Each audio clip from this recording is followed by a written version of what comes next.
Hello, everyone. Pay attention, dear assistant.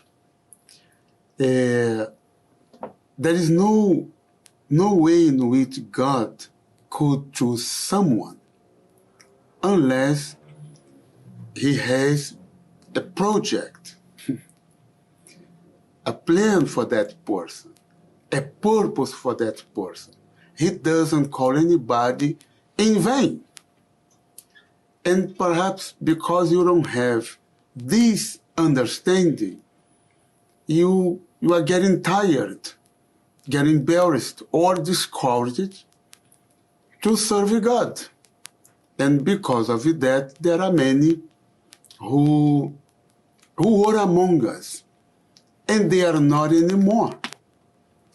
But this direction, this revelation that the Holy Spirit has given to us these days, for the meeting we are going to have, the purpose of life, I truly believe that it's been opening the eyes of many of you assistants. Not only you, all of us. Because I'm making my prayer as well. I'm praying every day. I'm asking God, Lord, what is the purpose of life you have for me? Though God's been using us in different ways, different situations, different places, different activities, but it's not enough. I'm sure He has much more to do. But for Him to do it, I need to know what it is. And I was meditating the other day about Elijah. There was a time in Israel that there was no rain. 3.5 years, there was no rain in a place in the city called Zarephath. Imagine, 3.5 years, no rains at all. Everything was dried. Many animals. Though Bible doesn't talk about too many details, but we do believe that within 3.5 years, many animals died, many people died. But one day, God called Elijah and sent him to that place. It says, then the word of the Lord came to him, Elijah, saying, arise, go to Zarephath, which belongs to Sidon, and dwell there. He didn't say, go, see the place, and come back. He said, go and dwell there. Stay there, live there.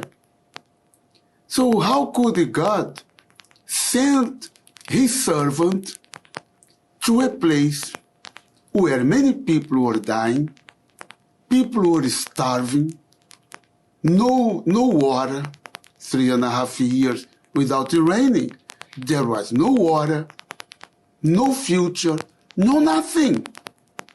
How could God send His servant to a place like this?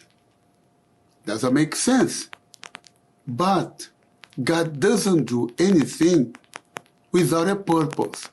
He doesn't send us to a place, or He doesn't give it to us a responsibility if He doesn't have a purpose for us.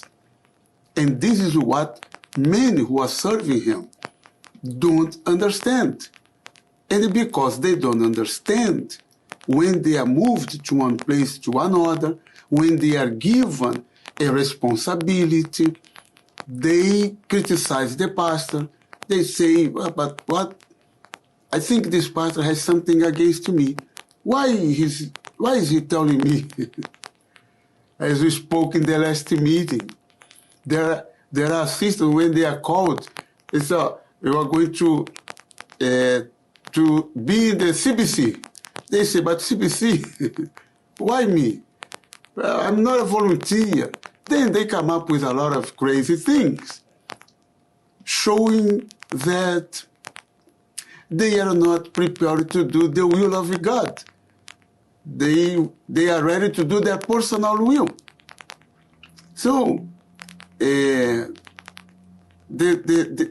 direction, this revelation, the Holy Spirit has given to us these last days for this meeting, my friend, it's an eye-opener.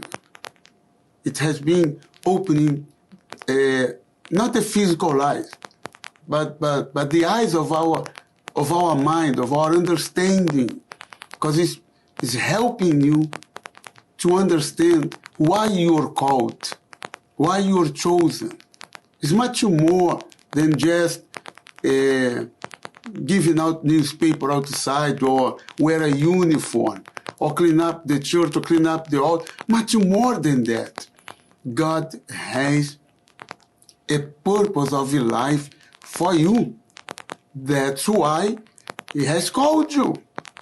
So he said, arise, go to Zarephath, which belongs to Sidon, and dwell there. See, I have commanded a widow there to provide for you. A widow. You know, widow that time was not like the widows today. Can't compare. Woman that time, according to the law in Israel, they were not allowed to go out to work. They had to stay home, taking care of their house and the children. So who could provide for that widow?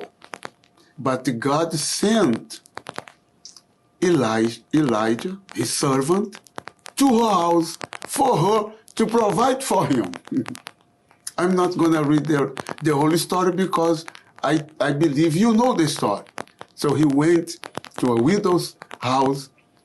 What she had was for her to eat on that day with her son and die. Not the same day, but the days to come, because she knew she would have nothing else left to eat. But Elijah simply obeyed, and he went. And, you know, the flour, the little bit of flour was multiplied, the oil was multiplied, and she had food with her son. And her son who died, Elijah prayed for him, and he came back to life. And they had food for many days. So, if Elijah had refused to go, that widow would have lost her son because he died. And who could pray for him to raise him back, to bring him back into life? No one. So see how God works. See his purpose, his plan for us.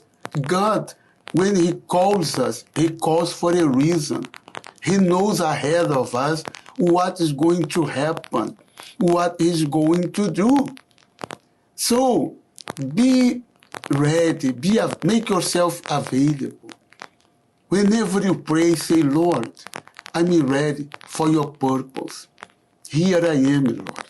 Show to me what you want me to do, and I will do it.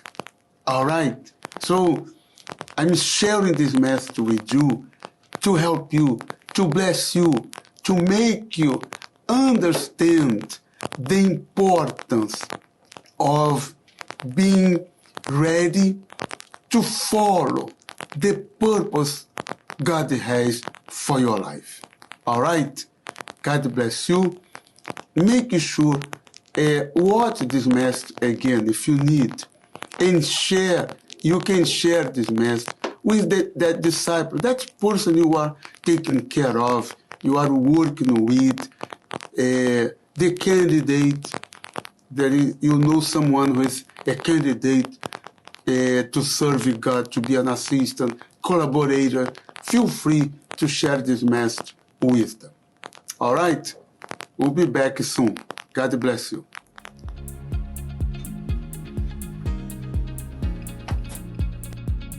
If you are an assistant in our ministry, you don't want to miss our next assistants meeting. This is a special time when we gather together every month to listen to God's voice and renew our faith. Our role as assistants is very important, so we need to stay connected and inspired. Our next meeting will be on Sunday, April 2nd at 4 p.m. Eastern Time. If you live in New York or nearby, you can join us in person at 1091 Fulton Street, Brooklyn, New York 11238. If you live far away, don't worry. We will also have a video conference link that you can use to participate online. You will receive the same spiritual nourishment wherever you are. Please mark this date on your calendar, Sunday, April 2nd at 4 p.m. Eastern Time. God has something amazing for you.